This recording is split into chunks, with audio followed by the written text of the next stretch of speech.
Hey hey, salut tout le monde, je m'appelle Félix. Pour aujourd'hui, je vais vous parler de Dash Machine. Dash Machine, dans le fond, c'est un dashboard minimaliste comme on a vu un petit peu il y a quelques semaines avec Aimdoll.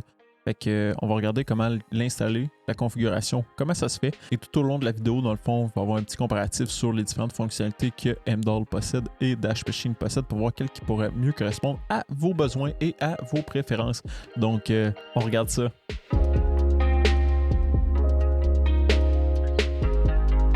Au niveau de Dash Machine, c'est un dashboard qui permet de regrouper vos différentes applications. Dans ce cas-là, on a un visuel différent. Donc, on peut avoir les tags, puis ça peut être facile de regrouper les différentes applications par catégorie. Donc, je trouvais ça intéressant. Je voulais voir ça ressemblait à quoi. Est-ce que j'aime la manière que ça s'utilise?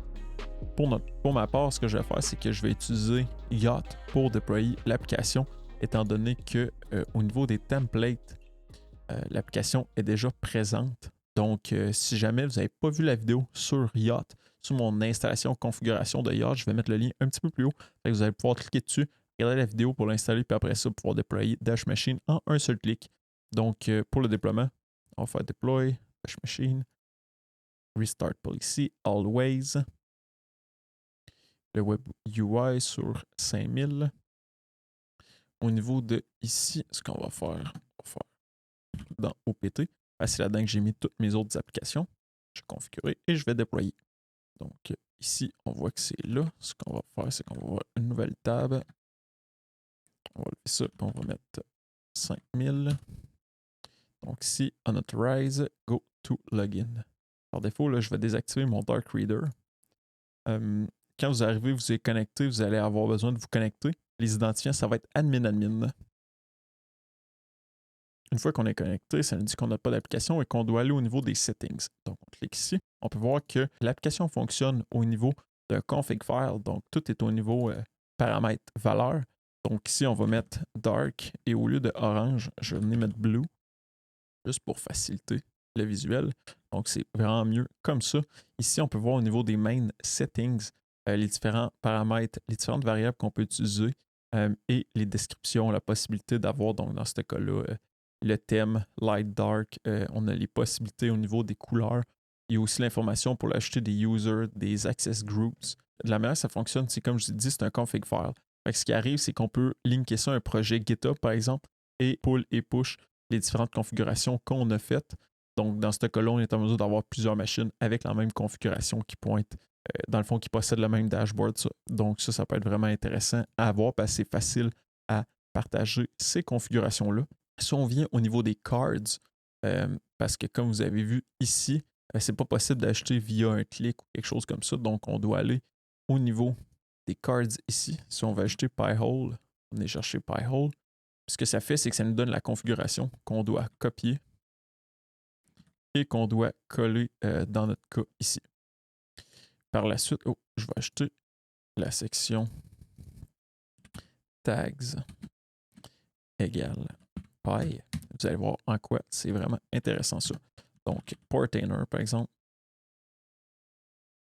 Par la suite, je vais acheter Proxmox. Et je vais acheter Yacht. Maintenant, on voit déjà que Yacht n'est pas là dans les templates. Donc, ce que ça fait, c'est qu'on doit utiliser le app template de base et l'envoyer dans le fichier de configuration. Et on va devoir renommer ça pour Yacht. Data source, none, on peut enlever ça. Puis groups, on peut l'enlever aussi. Au niveau du tag, on peut marquer par exemple ici Docker. On va prendre ce tag-là, on va l'envoyer ici au niveau de Portainer. Le tag ici, on peut marquer par exemple HomeLab. Donc ici, on a le tag Pi, Docker, HomeLab, Docker. Si on fait Save, l'affaire qui arrive, c'est qu'ici, on peut voir qu'à gauche, on a 4 nouvelles applications qui se sont ajoutées à notre dashboard. Donc, dans notre barre de menu. Donc, si on va sur le dashboard, on voit ici Pi, Docker, HomeLab. Donc, on réalise que les différents tags qu'on a mis ici, c'est les séparateurs et le regroupement de nos applications. Donc, par exemple, ici, si on vient prendre Pi, on a juste Pi. On vient Docker, on a juste nos applications Docker. Puis si jamais on va All Tags, ben on a toutes les applications qu'on a sur la machine. L'affaire que vous avez probablement remarqué tout de suite, c'est que Pi-hole a déjà un logo, une description et le nom. Tandis que ici, au niveau de Yacht, on n'a pas de description par défaut. Il a fallu qu'on ajoute le nom nous-mêmes et il n'y a pas de logo.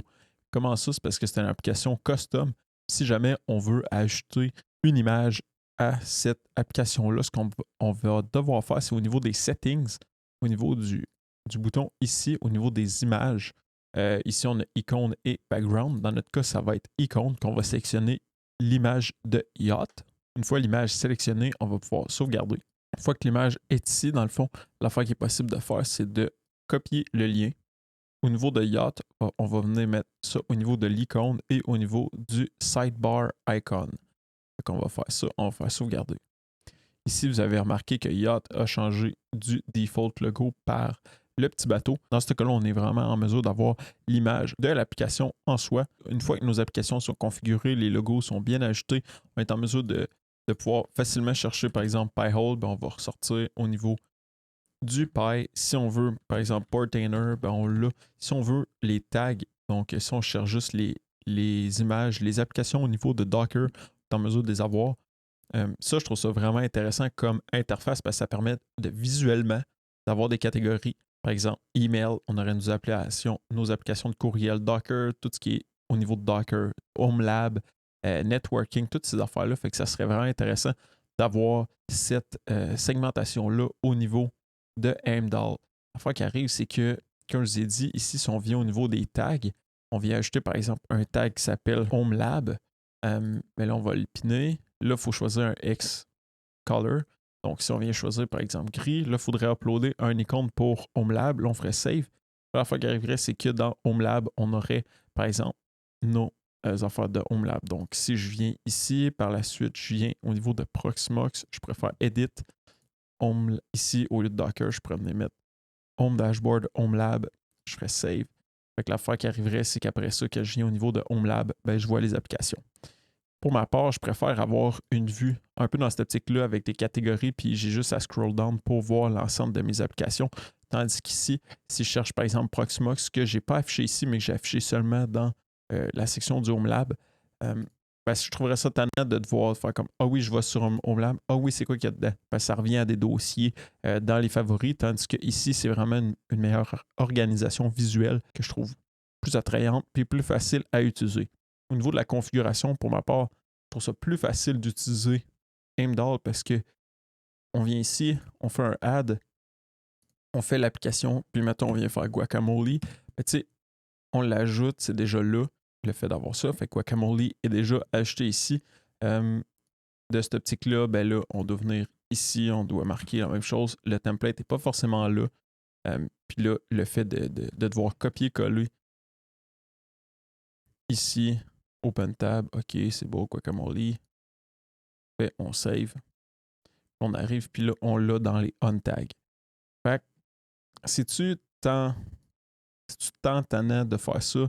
Non, c'est juste que l'ajout d'application est peut-être moins facile que Heimdall. Toutefois, c'est plus facile de partager la même configuration sur plusieurs serveurs.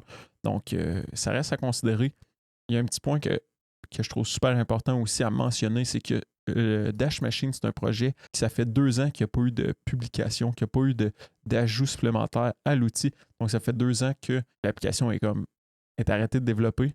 Et ça, c'est un petit peu dommage parce qu'il y avait vraiment un potentiel à l'application, tandis que Heimdall a vraiment plus de développement. Donc, si on vient voir ici, 919 commits, on voit qu'il y en a le last month. Fait que, le dernier mois, il y a eu quand même eu des modifications pour les dépendances, pour certains ajouts. Fait que, c'est là qu'on vient avoir peut-être un certain développement à long terme. Mais pour ma part, je trouve qu'au niveau du dashboard, ça vaut vraiment la peine d'avoir Dash Machine au lieu de Heimdall. J'aime le côté minimaliste de Heimdall, mais vraiment l'affichage des applications par groupe, visuellement, comme ça va vraiment plus me chercher. Fait que je pense que je vais migrer toutes mes applications de Heimdall vers Dash Machine. Pour l'instant, Heimdall a vraiment un point pour la facilité des ajouts, un point pour la quantité des applications. Les configurations, c'est directement avec des boutons. C'est plus facile, c'est plus user-friendly. D'un autre côté, Dash Machine, c'est avec un fichier de config qui est plus facile à partager. C'est plus facile aussi visuellement à regrouper ces applications, mais tout ça est au niveau de la configuration. Tu dois manuellement copier l'attribut et assigner une valeur. Fait que, ça, c'est un petit un petit down, mais je pense que Dash Machine vaut vraiment la peine d'être utilisé pour la manière que ça gère les différentes applications que vous avez. Puis dans ce cas-là, vous êtes en mesure aussi d'ajouter des liens. Par exemple, si vous faites application quotidienne, ben, vous pouvez ajouter Outlook, Teams, peut-être un OneDrive, un Facebook, un YouTube, un Instagram, peu importe les applications que vous utilisez, vous pourriez avoir une section usage quotidienne. Puis dans le fond, c'est quand vous ouvrez votre application, la première page qui rouvre, c'est votre dashboard. Par la suite, vous pouvez cliquer sur toutes les applications, tout rouvre comme ça. Fait qu'après ça, vous pouvez refermer la section de l'onglet et avoir vos applications vraiment spécifiques ouvertes. Donc, ça ne fonctionne pas juste avec des applications, avec des templates. Vous pouvez le faire nécessairement avec des applications comme Facebook, Gmail, Outlook, parce que vous avez la possibilité de uploader le logo en plus de l'URL. Donc, ça revient à la même chose un petit peu que Heimdall. Si jamais vous avez aimé la vidéo, mettez un thumbs up. C'est toujours encourageant. C'est le fun de voir que les gens aiment le contenu et qu'ils suivent le contenu, tout ça. Si jamais vous utilisez autre chose que Heimdall ou Dash Machine, j'aimerais ça que vous mettiez dans les commentaires plus bas. Comme ça, je vais pouvoir aller regarder cette application-là pour voir qu'est-ce qui pourrait être plus intéressant à utiliser. Parce qu'au moment que j'ai fait la vidéo sur Heimdall, je ne connaissais pas Dash Machine. Maintenant, je connais Dash Machine. Ça peut être un comparatif pour dire, OK, qu'est-ce qu'il y a le point supplémentaire pour lui? Qu'est-ce qu'il va chercher telle fonctionnalité pour l'autre. Fait que c'est vraiment le fun pour avoir les comparatifs puis voir qu'est-ce qui pourrait être meilleur pour nous, pour vous, pour tout le monde. Fait que c'est ça. Fait que sur ce, on va se dire à la prochaine. Bye bye.